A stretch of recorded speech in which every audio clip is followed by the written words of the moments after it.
Good.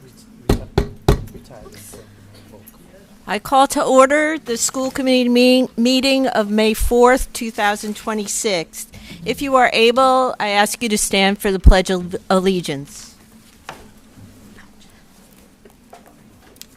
pledge allegiance to the flag of the United States of America and to the republic for which it stands, one nation, under God, indivisible, with liberty and justice for all.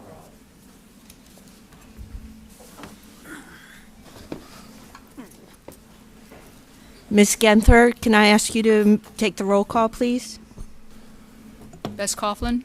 Here. Chris Oliver. Here. Kathleen Amaral. Here. John Nunes. Yep. Mary Beckwith. Here. This meeting is being recorded. It will be rebroadcast on DCTV and may also be streamed on their YouTube channel. We have allowed 10 minutes for public comment from the audience on any topic on this evening's agenda.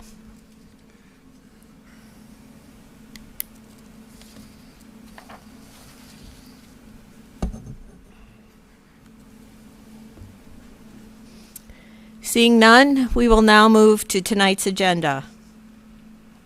We begin tonight with recognition of our Green Apple Award certificates presented to 4 Dartmouth School staff who were nominated by their colleagues. Dr. Seymour-Guire, is there anything else that you'd like to say about these awards? Yes, I would just add that we had a ceremony just prior to the start of the school committee meeting where we had an opportunity to honor the Green Apple Award recipients by sharing with them what their colleagues had written about them and the reason for their nomination. It was a lovely ceremony, and I would just remind folks that the Green Apple Award is presented to any member of the Dartmouth Public Schools community whose colleague nominates them for exemplifying one or more of our core values, which are rooted in pride around personal excellence, responsibility, respect for self and others, inclusivity, diverse opportunities, and ethical commitments. And the folks that were honored this evening, they definitely they exude those qualities, and that was very clear in the remarks that were shared by their colleagues who work beside them every day. I was especially pleased to see their family members and friends able to join them, and those folks who nominated them also joined them here tonight. So we just wanted to make sure the school committee had an opportunity to honor them publicly with just a certificate of appreciation. So we're going to call off your name, ask you to come up and to receive your certificate, and then we're going to ask you to step behind the committee and we're going to take a picture. All right, a photograph. So thank you so much, and Chair Beckwith is going to announce the names.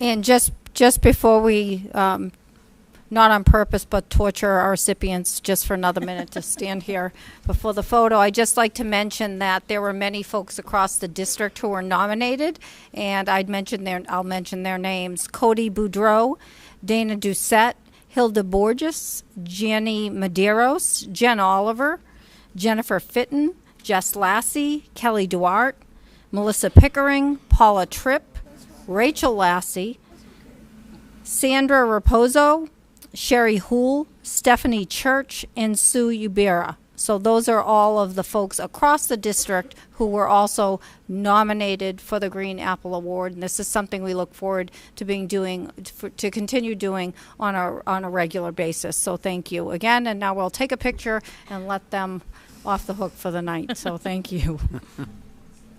So we'll just. Do we want to get up? Yeah. We're never good at pictures, so sorry. We just don't seem to know what we're doing. This is for the committee. You did. Oh, okay. This is for the committee to take a photo with. I think John and Mary should stand up. Okay, sure. room over there to get by. We definitely are not good at picture taking. That's right. Congratulations, everyone. Congratulations.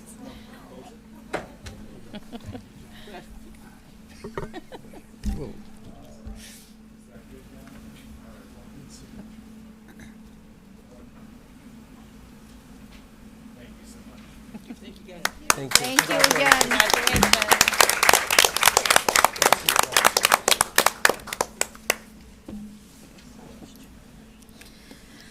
Okay.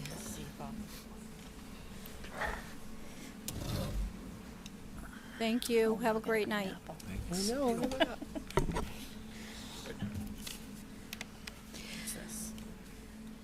Okay, moving on. I'm looking for a motion to approve the regular session minutes of April 13, 2026. So moved. Second? Motion by Mr. Noon, second by Mr. Oliver. We don't take a vote on that, right? Do we vote? Any discussion? Oh, any discussion? Nope. All in favor? Aye. Hi. Unanimous. I am now looking for a motion to approve the executive session minutes of April 13, 2026. So moved, Madam Chair, with the stipulation that they be held until the matter for which they were intended is complete. Second. Motion by Mr. Nunes, second by Ms. Amaral. What do we say? Any discussion? Any discussion? No. All in favor? Aye. Aye. Aye. Unanimous.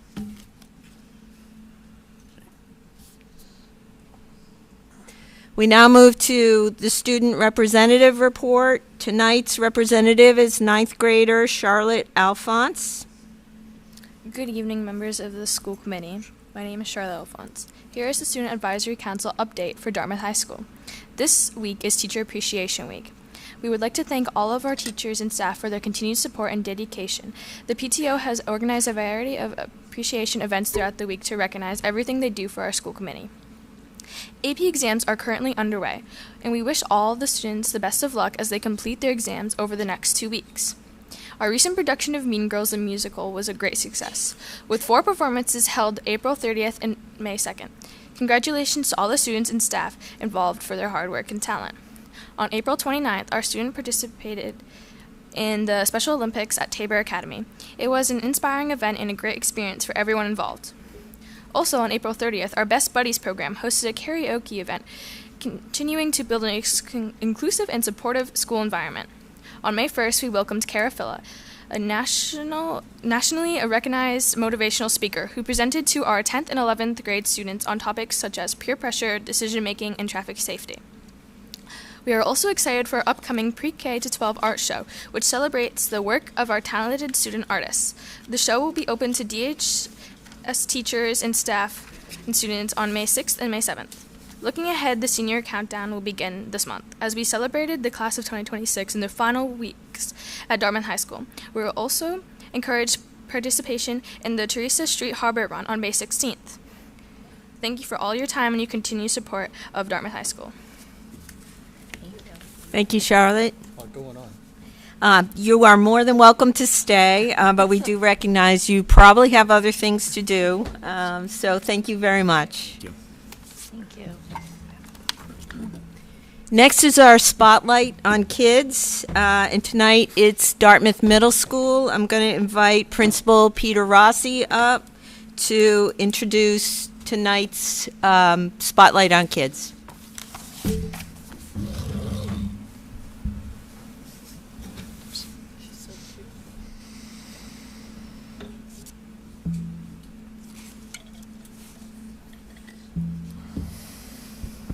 Well, good evening, everyone, and thank you for this opportunity. We do have our strings program tonight that we're going to put our spotlight on.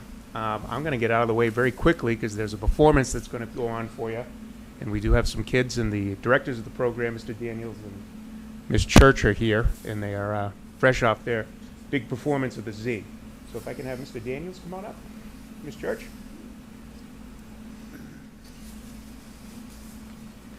Good evening. On March 31st, the entire Dartmouth School's strings program of 230 students spanning grades 6 to 12 presented a community-centered concert at the historic Zeitirian Theater in New Bedford. The theme for this concert was, I Got Your Back. In preparation for this performance, students have been engaging in team-building activities to spread kindness to each other and build community throughout the school year. Our community connections began when Ms. Church reached out to the nonprofit organization Sing Me a Story in what was the beginnings of a new composition. Written by Wheaton College sophomore Kyle Ducharme, this piece was written in memory of Nicholas Joseph, or as we know him, Big Nick. The family was overwhelmed by the tribute and wrote the spoken words that were presented during the performance of the piece. Additionally, we featured connections to famous artist Albert Bierstadt from New Bedford, whose work on the was inspiration for Ode to the Plains and Wild Horses Running. High school students went on a field trip to the Whaling City Museum and New Bedford Public Library to see and learn more about some of his works in person. We collaborated with the poet laureate, thank you, of New Bedford, Sarah Jane Ferreira. We featured women in music, and lastly brought in composer Thomas Jenkins for the world premiere of his piece titled Whales. These ties to our community were intentional, meaningful, and strongly connected through the different field trips, student kindness activities, and a classroom environment that enabled students to thrive in their roles to organize and produce this concert. We have 4 student speakers from the middle school to share with you their experiences preparing and participating in this event. Please let me introduce to you our first speaker, Brenda Dos Santos, followed by Kyliana, Claire, and Taylor.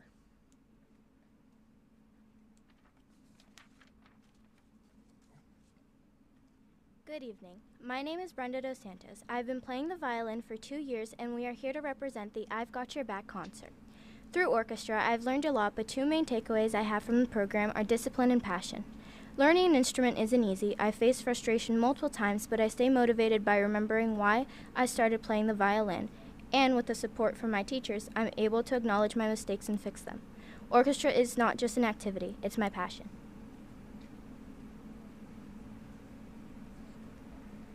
Good evening. My name is Kyliana Imbo. I have been playing the violin for 2 years. Performing at a professional venue like the Zeitirian was an honor, but it also had its challenges. We are used to our classroom where the notes we played sound closer and louder. When performing at the Z, our notes sounded farther away, making it more challenging to stay together. This affected how I listened to my fellow musicians. I had to focus more on the conductor and watching my peers' bows to keep me in rhythm. I now better understand the challenges professional musicians go through in order to perform.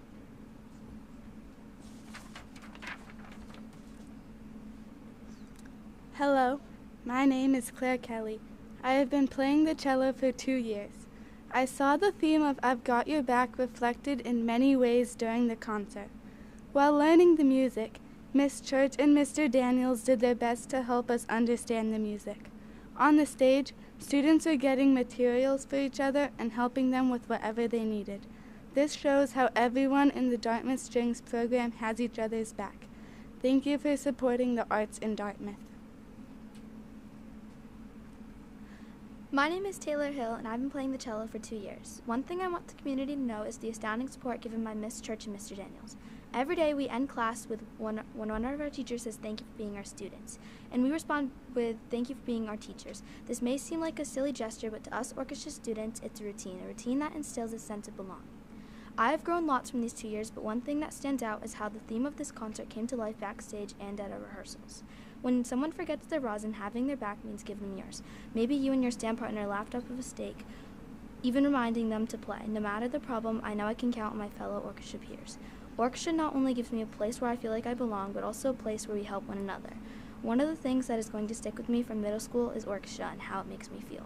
I plan on continuing orchestra in a high school because to me, orchestra is more than a class, it's a family. Thank you, everyone. And now we would like to end our presentation tonight with a performance that the 7th and 8th grade orchestra gave at the concert of How to Train Your Dragon. Let's go.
Mary, pass that down to her, please.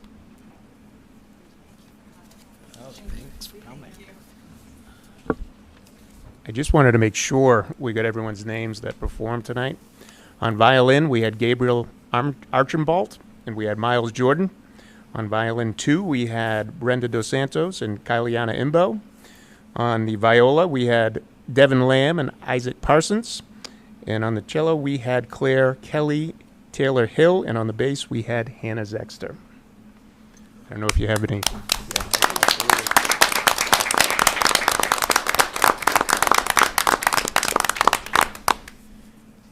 Looks like the students with the student spotlight have left the building, but we do have some of the instructors here. If you would but care to ask any questions. Thank you so much. So impressive. And they said it was hard to perform at the Z, but I think it's harder to do in a small setting like this. So please thank them all for us. Questions, comments? Great job. Yeah, I have no questions, but what a great performance. I wish I was able to make it to the Cyterion, but excellent. We certainly support you and everything that comes along with the music program in Dartmouth. Thank you. Thank you. Thank you. Thank you. Thank you. Thank you, Mr. Rossi.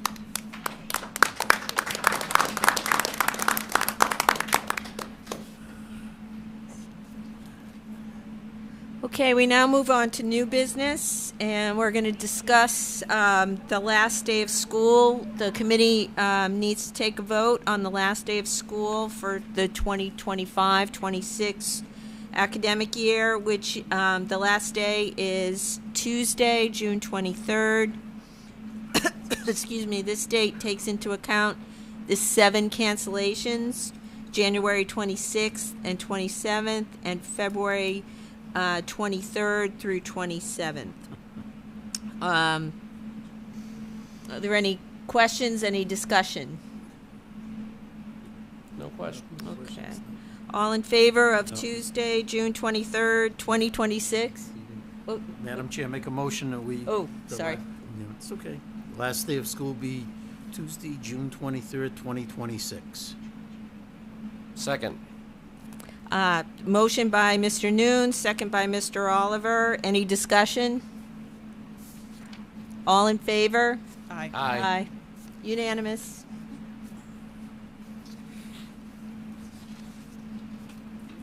We now move to the superintendent's update.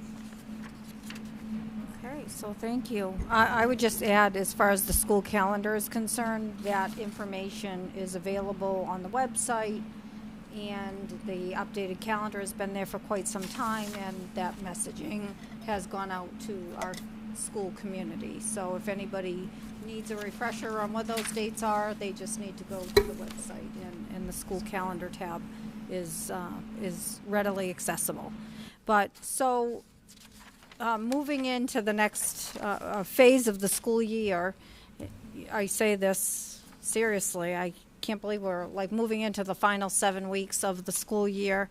It seems like it went by in a blink of an eye, but we are in the final stretch, and there continues to be a great deal happening across our schools. This is a busy stretch, and the most important thing that we're doing in the next 7 weeks, though, is teaching and learning. So despite the fact that we have so many wonderful things going on around student activities, celebrations, and certainly as we get closer to the end of the year, that preparation for the close of the school year, there's still lots going on related to teaching and learning. So at the elementary level, I'm really excited about this. I'm excited to share with you that our after-school programs have begun in our 3 elementary schools. This is our first year launching this, and we were able, again, Katie Paveo and Dr. Audra Thomas both did a tremendous amount of work with a team of people getting this off the ground. I'm really grateful to our elementary staff who have stepped up and taken on the role of running some of these programs. We have 16 different sessions across our 3 elementary schools, and we have over 200 students who are participating. And remember, that's only on Tuesdays and Thursdays. So we're looking forward to really gauging what the interest is, what the participation is, what the interest from our staff is, and being able to provide these kind of additional support. But this is, and I know you remember this is something that was really important to us and part of our strategic plan. And so we're looking forward to building off the work that has started this year. I'd also add an ongoing, our teachers have been engaged in our elementary teachers engaged in CKLA training, that virtual training with Amplify, who is our provider, and we're continuing to provide that ongoing support as staff move through this implementation year. So here we are looking at the end of the year, in which at the elementary level we launched a brand new literacy resource, and our teachers have really taken this on. They've committed to it. We're seeing that work paying off in our classrooms. I would also just add that the way that we've structured our PD, meaning during the day, the way that our teachers are now able across the district to participate in virtual professional learning at the same time. So whether you're a fourth grade teacher at the Quinn or at the DeMello or at the Potter, you still have a schedule that allows for that kind of professional learning to take place during a certain part of the day where you can all work together. And again, I thank our teachers and school leaders for the work on this. And going along with that, next week marks the 4th of our 5 early release day professional development strands. As you remember, that came out of some conversations, the ongoing conversations with staff across the district where we had moved away from it, but we put it back into place for this year. I thank Dr.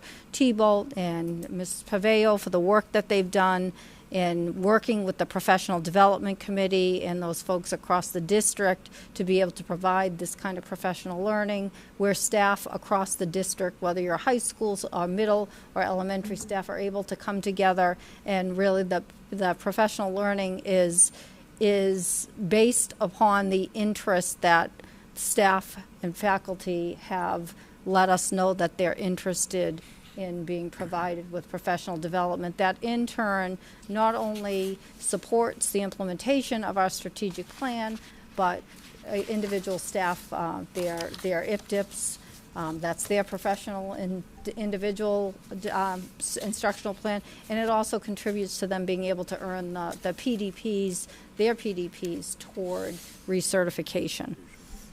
At the high school level, advanced placement exams have begun, and if you have a high schooler who's involved in this, you know that, or a teacher, by the way, you know there's a certain amount of anxiety that goes along with that.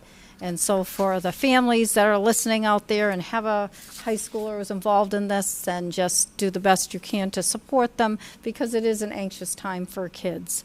But we are, for the next 2 weeks, we'll be testing across a wide range of subject areas that include history, English, science, math, computer science, and world languages, which I again applaud the Dartmouth High School leadership and staff for being able to offer these expanded opportunities for students to participate in AP classes. And if you remember, we've actually been recognized by the state for having such a high percentage of students who are engaged with AP classes.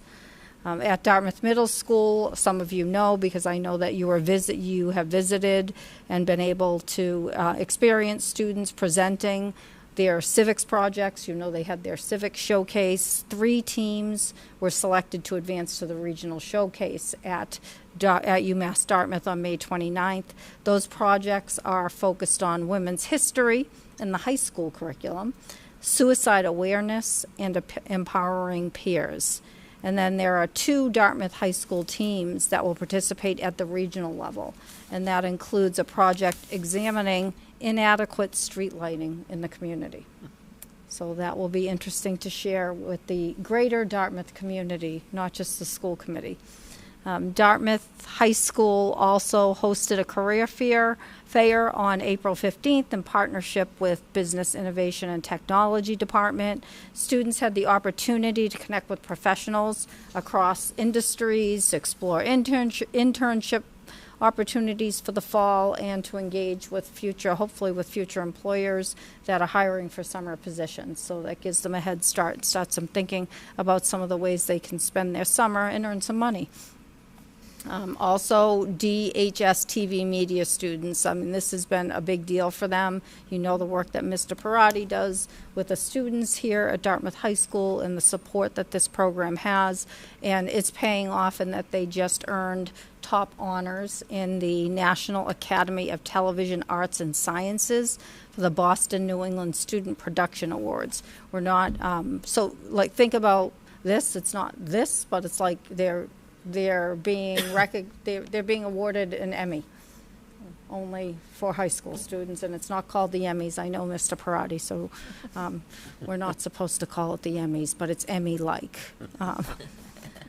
So we have a few students that will mention. Senior Sophia Faria received first place in 2 categories for, and I think we all know this video. It's video titled One Dartmouth High School, and for her work as an editor on the weekly news program. And then we have a sophomore, Aaron Sherrist, who earned first place in animation and graphics category for his film Ninja Bread Cookie. Which I definitely want to see that one. And those students are going to take on the advance to national competition. Other students also had honorable mention. One I'll just mention because you've seen it, and that was, I know, Mr. Parati's, what was the title of it? Crossing with Mr. Parati, if you remember earlier in the year. We were able to see the video of him teaching the students to look both ways before they cross the street. So also, it was an excellent video and really entertaining, and I'm so glad they were recognized for that. Under Safe and Supportive Schools, Mr. Galashaw and his team have been working diligently on performing preliminary walkthroughs in each of our school buildings to assess potential additions and upgrades to security cameras and preparation for what's going to happen over the summer. As we know, that's when a lot of sort of the infrastructure work is happening throughout the summer, and we have to prepare for that to happen. So I thank him and his team for that. Under family and community engagement, we heard about the art show. They've hosted an art show, but that we have, I think it was May 12th, that there is a community art show. We're also pleased that we are going to be presenting, meaning at least Mr. Kiley and I here, town-sponsored Citizens Academy on May 20th. This is something that the town has instituted recently, and different departments, including the school department throughout the town, have been asked to participate and present, and we will be doing that on May 20th right here in the Dartmouth Library.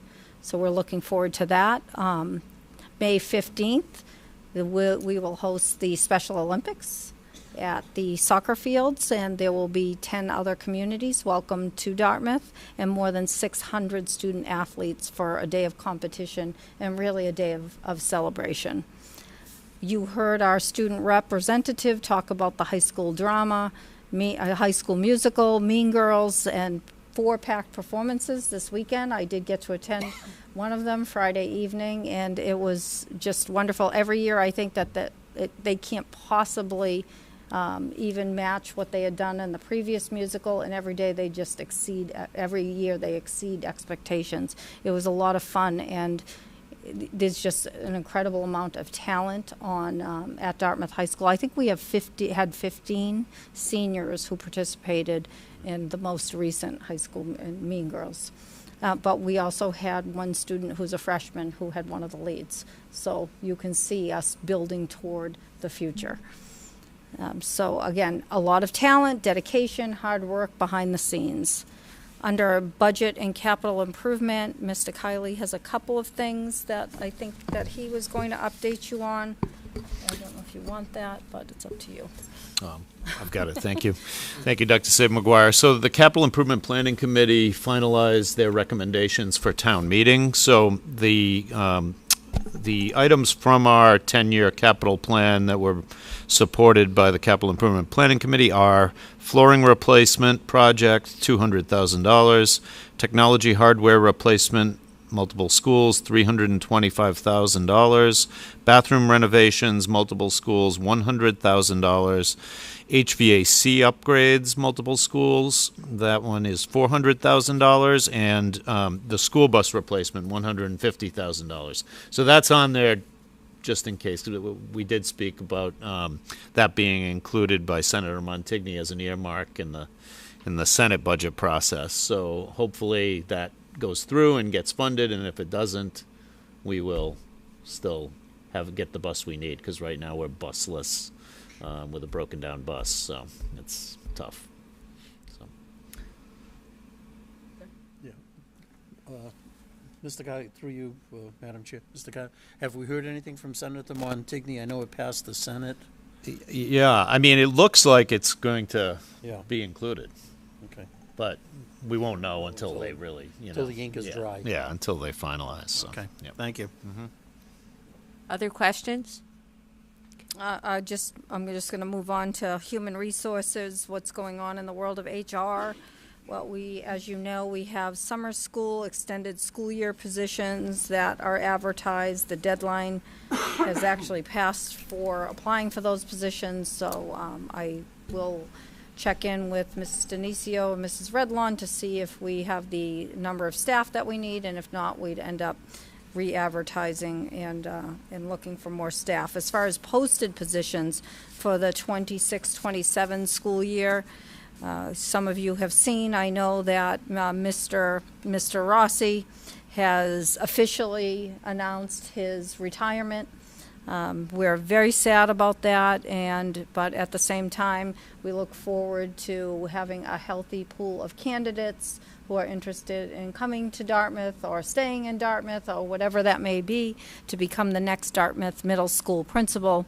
You've heard from from Dr. Thibault, who's put out some information regarding the search process. We are using a process that we implemented last year. We felt like that process was one that people appreciated, and we had community and staff and faculty input in the selection of, I think we had 2 principalships open last year, so we're following the exact same process. And again, Dr. Thibault is coordinating this search, and it is a process. We also have some teacher openings at the DeMello. We have 1 4th grade position. At the Potter, we have a special education teacher. At the district level for elementary, we have a math coach. We have a retirement over at the Potter School. Again, these are positions that have been and are advertised. And interviews have begun. The same thing at Dartmouth High School. We have a number of retirements at Dartmouth High School. We're advertising and interviewing for a physics chemistry teacher, a world language teacher, an early childhood visual arts teacher, a school psychologist, a mathematics teacher, a biology teacher, and a special education teacher that's actually been vacant this year. So we're hoping and we're seeing that we have some candidates that are in our pool. And at the Potter School, we're also advertising for an ESP. So as far as non-instructional, we are advertising for a school year secretary. We have fine and performing arts department opening. And we also just have a recent retirement, so we'll be advertising for an administrative assistant at the DeMello School. I'm looking for Mrs. Gentner to say, yep, that's right. Yep. So we do have a number of positions, and almost all of them are tied to retirements, and those positions have been advertised. And so I think that's it for me. Any questions? No. Thank you, Dr. Saban. Thank you. Move to the report of the chair.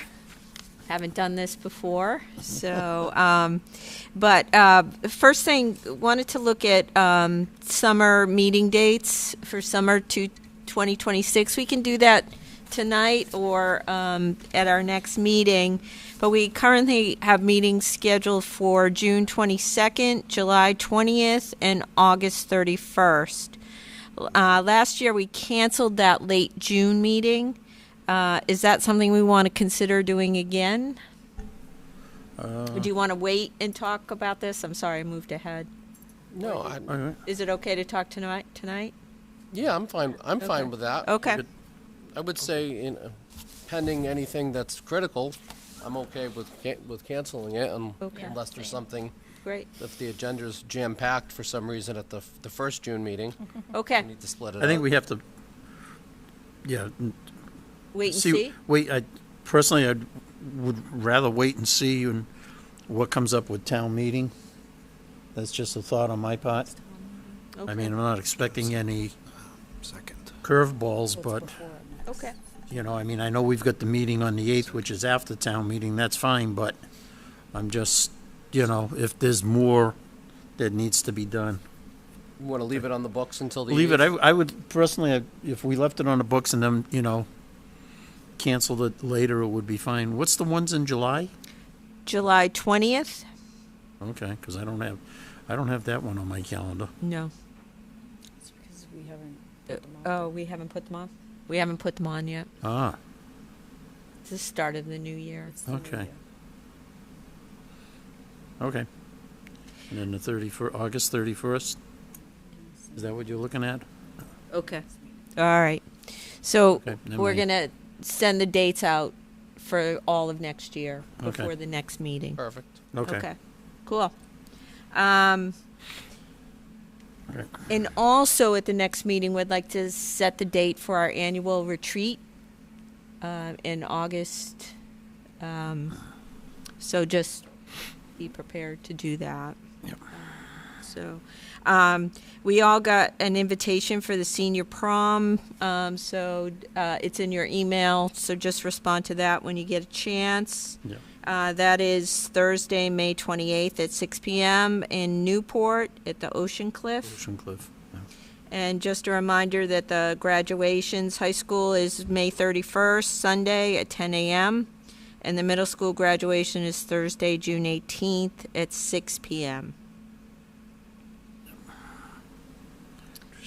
Does anybody have any other matters that they'd like to discuss? Go ahead, Mr. Oliver. I do. Thank you, Madam Chair. I'd just like to bring the committee up to date. Ms. Coughlin and I and Mr. Kiley had an opportunity to attend the last week's Joint Budget Advisory Committee. I'd remind the board as well as everyone in the community that this is a joint budget advisory committee made up of 2 school committee members, 2 finance committee members, and 2 select board members, as well as Mr. Kiley, Mr. Carrero, the town finance director, and Cody, the town administrator. And the purpose of this committee was I believe it was at the recommendation of the select board to create this committee, and it's to kind of look at all the departments in town, everyone's finances, everyone's operations, and kind of see where we're at, where we need to be. And our last meeting, which was, I believe it was last week now, that I just wanted to share with everyone that there was a lot of good discussion. I do want to publicly thank the town for kind of looking outside of the box for their health insurance benefits. I know health insurance has been a big thing for our employees as well as the town's employees, and as it goes up every year by a significant amount. And I think they kind of moved provider. I don't know. Not providers, but because we're still with Blue Cross, but with what's Maya called, Mr. Kiley? A joint purchasing group. Thank you, joint purchasing group. So we're moving joint purchasing groups, and we're going to be able to save some money, and hopefully that'll make the town of Dartmouth overall a little more competitive with our benefits packages. I know it's not a lot, but it certainly is something, for sure. But with that, the consensus was made, and please jump in, Ms. Coughlin, that at some point, probably by FY28, the town's going to need to really consider an override. That's when we're thinking that. That's when the group is thinking that we're going to have some problems operationally by then, if not before then. So in discussing the override and what we can do to help facilitate that, because as we know, every vote in this town matters, or in any town and municipality matters for an override. There was just some discussion from one of the finance committee members about, you know, the town does these, they did a budgeting reclassification study recently on the town side. They've also done some other studies. So they said, what about maybe looking for the school department, because the school department is the largest portion of the town's budget, about looking at some kind of operational study for the school department, because there are going to be some people in the town that are going to say that the school department, even though we have the numbers, and Ms. Coughlin and I were really struggling with the fact that DESE has the numbers. The data on the school directory profiles on the Department of Education website, the numbers are what they are. We are, I can't remember them off the top of the head, but we are in the bottom lower percentage of per pupil spending in this state. We get an extremely good value for what we're spending, and can you imagine if we could spend a little bit more and maybe bring back those more enrichment programs, after school transportation for elementary students. I know we're already looking at bringing back strings at the elementary level. But going back to my original thought about this is, I was originally adamantly against having another group come in, because we know what the numbers are. We know what the per pupil is. We know that we're in the bottom percentage statewide for spending. But I think it's worthwhile for this group, for this board to consider whether or not we should have asked Dr. Saban McGuire and Mr. Kiley to put out a request for proposals for a third party to come in to kind of study the school department operationally. I don't know what other term to use on that, other than the fact that looking at what our FTEs are, what we're spending per student, how we're spending the town's money. I know we're spending it 110% well, but there are those, if we can convince ultimately in a year or so, those voters that maybe it could be is down to less than 10 votes in an override, that we need this override operationally to keep the schools, to keep the town, in a good position and keep us competitive.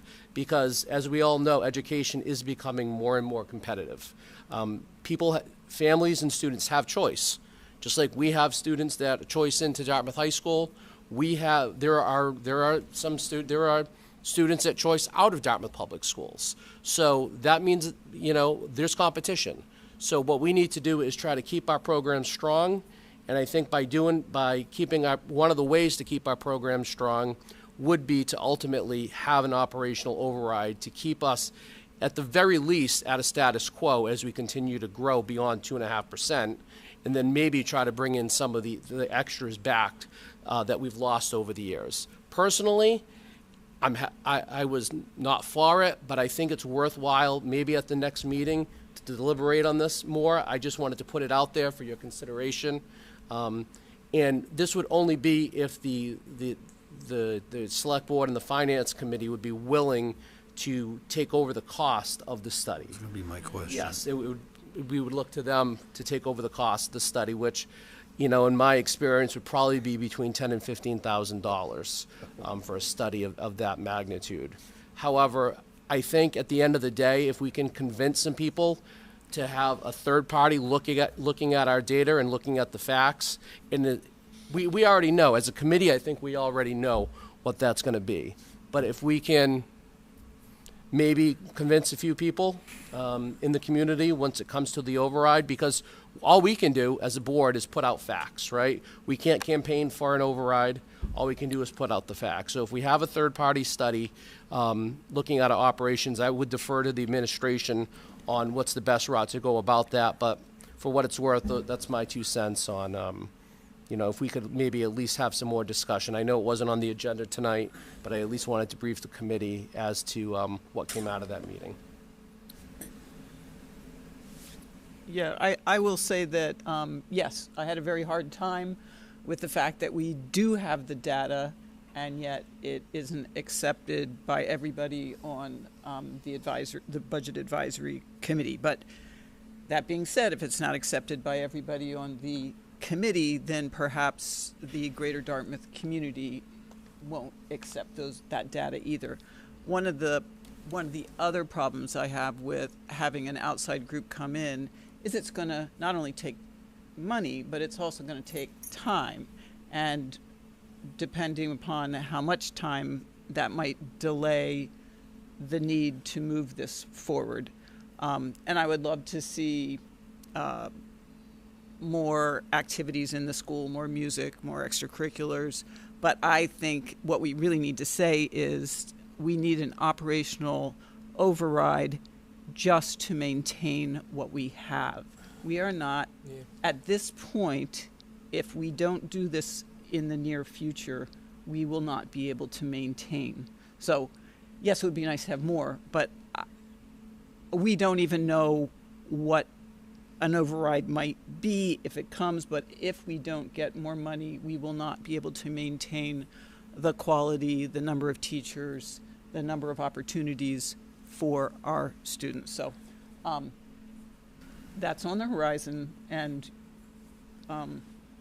yes, I have mixed feelings about the outside group coming in. Ms. Amaral? I don't know, we're not deliberating, so should my comments wait till we have it on the agenda? Or is it, do you want me to just go? I just, not necessarily opposed to people doing this. I kind of agree with what both of you are saying. It's just that when we, if people aren't going to believe who our state oversight is maintaining in terms of like data, then who's to say a third party coming in to show them that same data is going to change their minds when we are in a society that is normalizing phrases like alternate facts. And so I just would like us to deliberate more on this. Not necessarily opposed. I think we run a tight ship. But who are we trying to convince? People that might not want to be convinced. And so I would hate for us to waste resources and money and people's time away from the classroom and to do something like this for a third party to come in, that those people who are just not wanting to process facts I think are still we'll not going always to have agree. those people. Yeah. Right, but there may be that middle group that we could swing.